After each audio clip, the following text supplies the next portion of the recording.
Yogyanira kang para prajurit lamun bisa samya anulodo kadya nguni caritane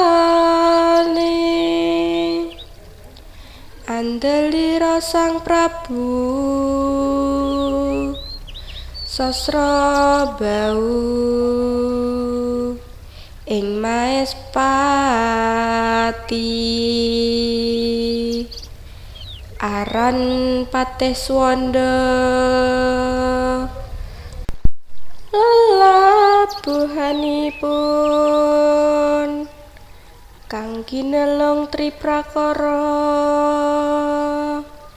guna kaya purune kang den antepi nuhoni trah utama